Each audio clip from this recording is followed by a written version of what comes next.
Now our theme tonight is going to be beyond the physical practice. We will do the physical practice. You'll get a lot of the juicy benefits from it.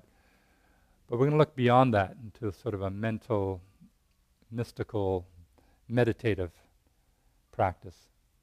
But before we dive into that, for those that have not done this before, and as a reminder for those who have, we'll just briefly go through the 3 principles of the Yin style of yoga. The first principle is called playing the edge. So every time you come forward, just go to that place where you naturally stop. And that's called our first edge. The edge is where you feel something. There's a challenge, but it's not too much.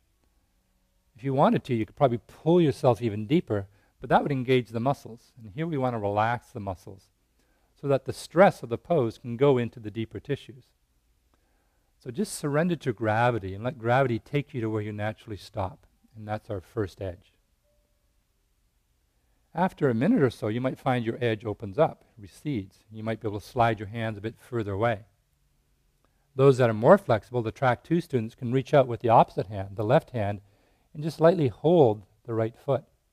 Again, we're not pulling, but this just allows us to surrender to gravity. So in this way, we just keep playing the edges. The second principle, once we've arrived at an edge, is to become still. And that simply means we don't move. We don't look around to see how anybody else is doing. We don't try to fix our toes or fidget. We just remain still. But there are 2 exceptions to this principle. It is okay to move to go deeper if your body opens up. If the edge recedes, go ahead and slide the elbows a bit further away, round the head towards the knee a bit more.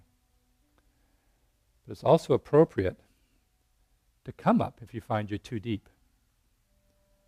And the way to know you're too deep is if you start to experience any sensations that we could characterize as painful.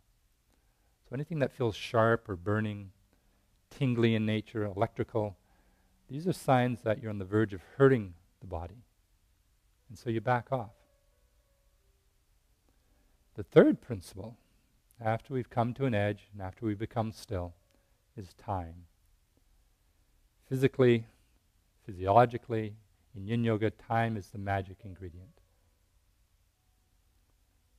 It's by allowing the stress to develop over a long period where we're not moving that we can really target the deeper connective tissues of the body.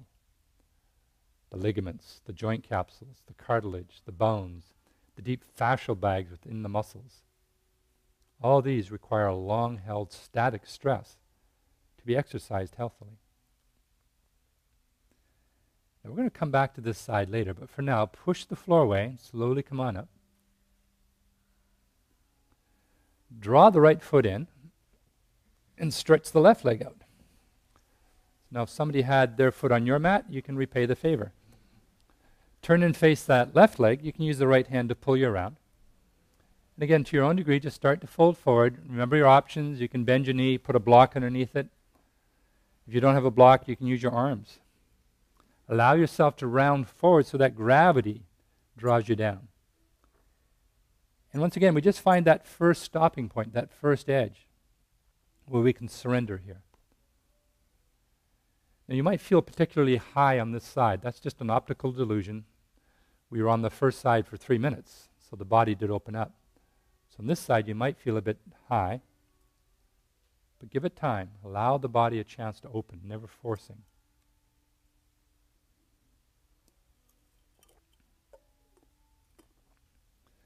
As we hold the poses, we're offered a chance to go into the deeper aspects of yoga, beyond the physical. We can climb inside. We can make the yoga practice into a meditation. And each of the periods of holding the poses are like mini meditations. And in the same way we watched the breath as we sat at the beginning, we can return to that inner awareness now. So start to feel the breath just flowing through you. If and when the body opens up and you're invited to go further, go ahead, slide the hands further away. Track 2 students maybe reach out with the right hand, hold the left foot, letting the head drop down. Remember, if it gets to be too much at any time, you can back off or support your head onto a block or into your hands.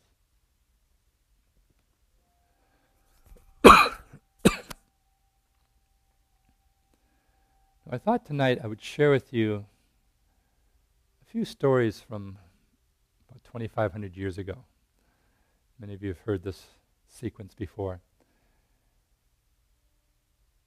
It's a story about what makes life unique. What are the characteristics of simply existing? And there was a guy who really studied this a long time ago. Some of you may have heard of him. He was called the Buddha. He was in all the papers. So if you didn't hear about him, I'm sure your parents heard about him. His name literally means the awakened one. Bud is a Sanskrit word that means to wake. So he was the one who woke up. But an interesting question to ask about somebody who's awakened is, awakened to what? What did the Buddha awaken up to? One time he was asked, are you a god? And he said, no, I'm not a god. Are you a saint? Are you divine? Are you a magician? He said, no, I'm not any of those things. Then what are you? I'm simply awake. But that does beg the question, what did he wake up to? And often this is described in a term called dependent origination. But that's kind of a complex theological term. We can really break down what he woke up to as being these three characteristics of existence. What's wonderful about a yin practice is we get a chance to actually observe these in action. So as I describe these tonight, you get a chance to actually notice them for yourself. But before we dive into all that, let's slowly come on up.